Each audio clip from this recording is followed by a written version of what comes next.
সরকারি কর্মচারীগণ দীর্ঘ 11 বছর ধরে পে স্কেল থেকে বঞ্চিত।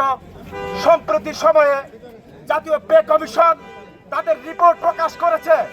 রিপোর্টটা কি প্রকাশ করেছে সেটাও আমাদের জানার মতো অধিকার নাই। এতে কি হতে পারে আমাদের জন্য রিপোর্ট দেওয়া হয়েছে, কিন্তু আমরা সেই রিপোর্টকে জানি না। কি সেখানে রিপোর্ট করা হয়েছে, কার কত শতাংশ বেতন বৃদ্ধির প্রস্তাব করা হয়েছে সেটাও আমরা জানি না। আমরা খুব কষ্টে আছি, আমাদের জীবন চলছে না।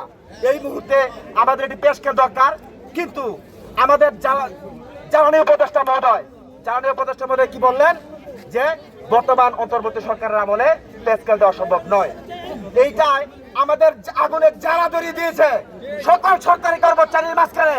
এটা কি জ্বালা ধরিয়েছে দিয়েছে আমাদের এই অন্তর্বর্তী সরকারের জ্বালানি উপদেষ্টা জ্বালাময়ী বক্তব্য দিয়ে সরকারি কর্মচারীদের মাঝখানে যে জ্বালা সৃষ্টি করে দিয়েছেন, সেই জ্বালাময়ী বক্তব্য প্রত্যাহার চাই অবিলম্বে। আমরা চাই এই সরকারের আমলে পে স্কেল বাস্তবায়িত হোক। আমরা চাই এই সরকারের আমলে পে স্কেল একটু সময় পে স্কেল যেন বাস্তবায়িত হয়, সে আশা